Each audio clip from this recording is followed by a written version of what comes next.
Hello vinyl community, this is Randy. But today with another video. Today's video is going to be a time-tested record.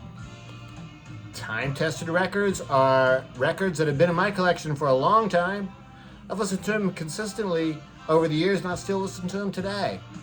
But today's time-tested record is Lou Reed's Rock and Roll Animal. Rock and Roll Animal by Lou Reed. Live album, first released in February of 1974. I got this record in the summer of 1976, and this is still the same copy that I got back then. I tell you, I was reminded of this record. Well, I don't know if I'd say I was really reminded of it. I guess I was sort of reminded it as a time-tested record. A couple weeks ago, I saw a video by Metal Theologian, Aaron, Metal Theologian, and he mentioned this book, Psychotic Reactions in Carburetor Dung. So this is the collected writing of Lester Bangs. Lester Bangs was a rock and roll journalist who worked for Cream magazine, among other magazines, and he had a series of interviews with Lou Reed. They were really unlike any other interviews that I'm aware of, in rock and roll, where they really were sort of going at each other. It was almost like verbal combat, and really unlike anything else. And I think that article probably came out in '74, and I think I read it probably in a Cream retrospective in maybe 76 or 77. It's hard to remember all of the exact times for all of this, but I read that article, I think in 75 or 76, but I think before I read the article, I had not really been aware of Lou Reed. I'm sure I must have heard Walk on the Wild Side. It was all over the radio, but I really didn't know too much about him. And I first heard about him when, in the summer of '76, when I was playing tennis with a friend, and another guy was there playing. We were chatting with him after we got done playing, and he was playing this record in his car, and it sounded really great. So I asked him what it was, and I think I went out probably later that day, or sometime soon thereafter, and picked up this record. So it's a live album, a single live album recorded in New York City, and I can tell you that I listened to this record pretty much every day throughout my junior year of high school, because I was taking senior math with trigonometry, and we had homework every single day. Miss Phelps, she had also been my Algebra 2 teacher in 10th grade, gave homework every single day for both of those years. I really didn't like it so much, but I always listened to music when I was doing homework. I think I probably listened to this just about every day. It's such a fantastic album. What we're hearing right now is actually the introduction. Lou Reed has not yet walked out on stage, but I think that he is getting ready to walk out just about right now. Here's where they switch from the introduction into the Sweet Jane part of the song, and you will hear the crowd right there. So I'm thinking that Lou Reed is probably walking out on stage right now for the first time. He has a fantastic backup band for this show. Evidently he was touring and stuff. And Lou had been in the Velvet Underground since 1964-65. He was born in 1942 in Brooklyn, grew up there in Long Island, went to school at Syracuse, studied some with Delmore Schwartz, got together with John Cale and formed Velvet Underground. Obviously, well, I don't know if it's obvious, but they did get together with Andy Warhol, and became very well known. Did several albums there, but after he left, but I'm not going to show those Velvet Underground albums. Again, I think everybody's seen those. After he left Velvet Underground, he had a single album that was just called Lou Reed. I think it came out in '73 or so. I think there was maybe some unfinished Velvet Underground songs. Then he did Transformer, which is a hugely popular album, and he worked with David Bowie on that, I think. And then Berlin came out. So I have the Berlin album. I used to have a different copy of it. It had sort of like I don't know if it was a gatefold or an inner sleeve that had more of the words. I got rid of that original. I didn't like it at first because it was so depressing. But well, I'm glad I gave it another chance, because it really is a fantastic album, even though it is kind of depressing. But really good album. Berlin. And So he had those albums, and he released this live album. And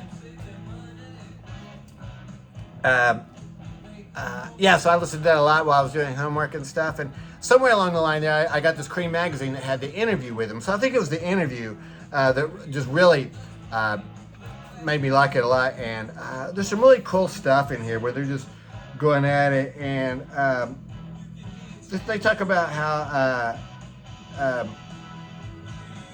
well, Lou's talking about how he kind of likes Lester's writing, but he also puts him down at the same time. He says, you sound like his father. You should do like Peter Orlovsky and go half shock. You don't know any more than when you started. You just kind of chase your tail. Then Lester writes, damn, beat me to the first good left hook.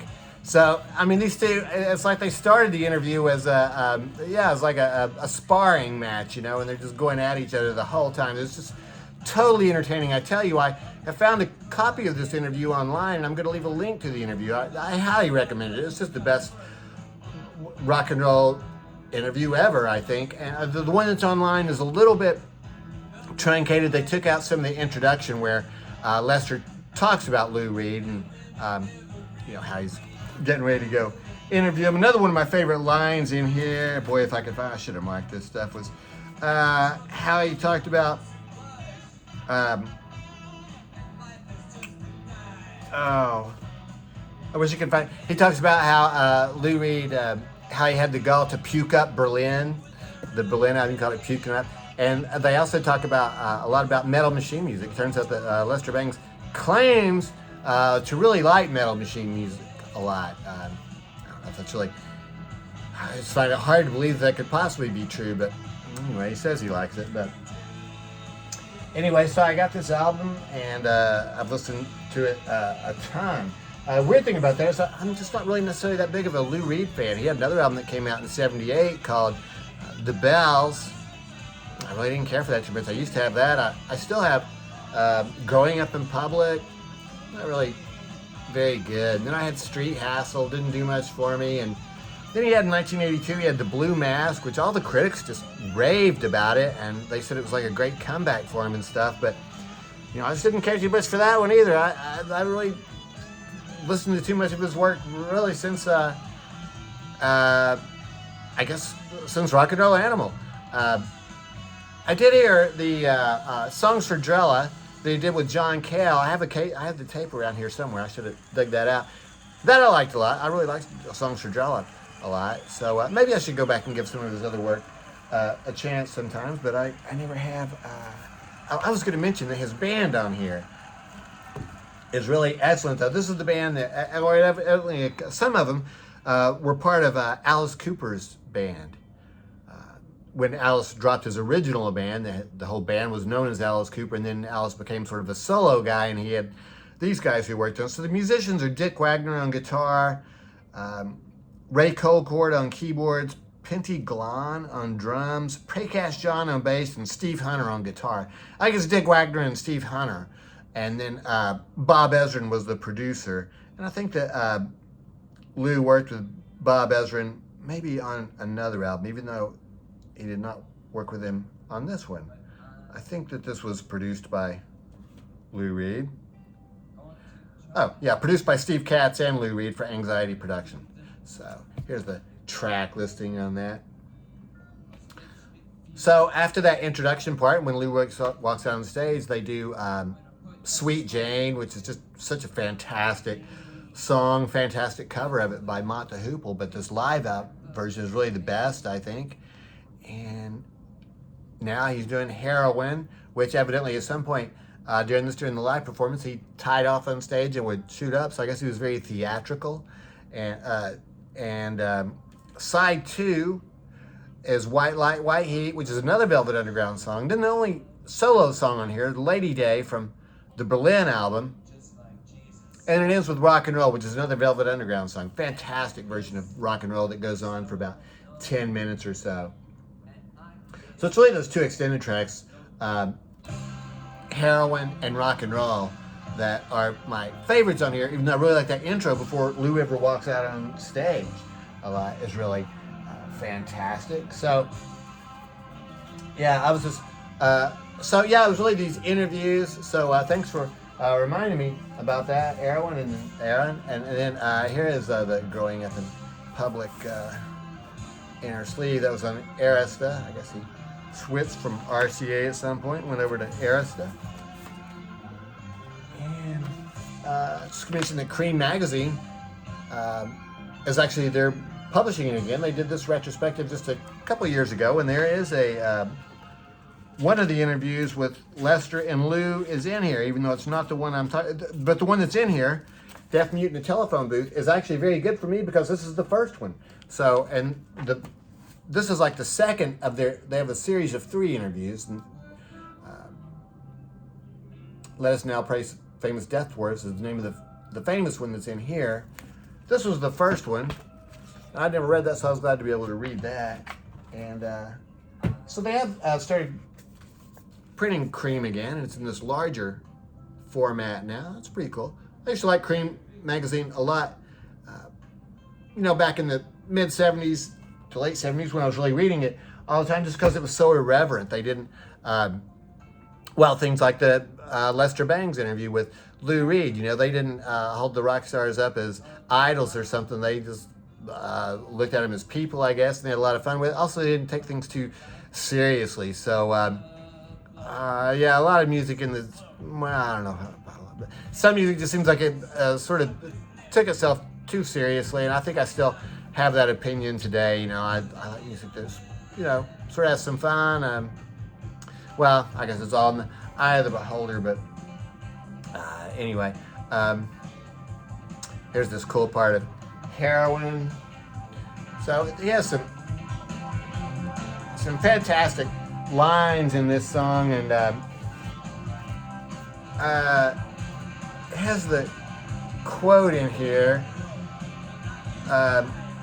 where he says, when the smack begins to flow, then I really don't care anymore about all you Jims in this town. What a fantastic line. I really don't care anymore about all you Jims in this town. You know, I don't know what a Jim is, but I mean, that's a fantastic line. So I'm going to borrow that one. And the other one, the only other thing I want to mention is in regard to this article here, there's this fantastic quote here that I use all the time where they are talking about Lou Reed, and Lester indicates that he thinks that David Bowie has stolen some of Lou Reed's ideas, and Lou says, well, Lou is basically sticking up for David Bowie, but he says,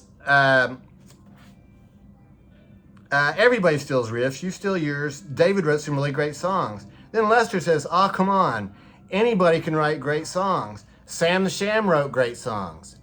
Just another fantastic line. I don't think I realized when I first read that Sam the Sham really was a real singer. Wooly Bully was his big hit song. So, you know, his extensive knowledge of rock and roll, I think that, well, I'm not sure exactly what kind of point he's trying to make by saying anybody can write great songs. Sam the Sham wrote a great song, but it's a great line. I think it sounds makes sense to me anyway. Anyway, I think that's really about all I have to say about this record.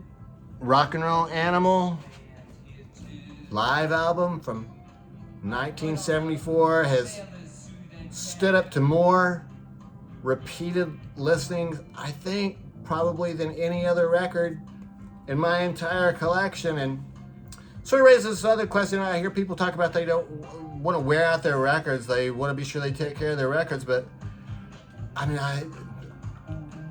I think I can pretty safely say I doubt if anybody in the vinyl community has any record that has been played more than this particular copy of Rock and Roll Animal. And, you know, I found that, you know, keep the records clean, and it's not too hard to keep them in good shape. So anyway, just a little tip for you there. That's all I have to say about Rock and Roll Animal. Fantastic album. I highly recommend that you give it a listen if you have a chance. I'm sure you can find it online. And check out this, I'm going to leave, like I say, the link for this article. And really enjoyable. fantastic journalism. So that's it. Be interested to know what you think about this record, or Lou Reed, I guess, in general, or Cream Magazine. And yeah, hope everybody's doing well. Thanks for watching.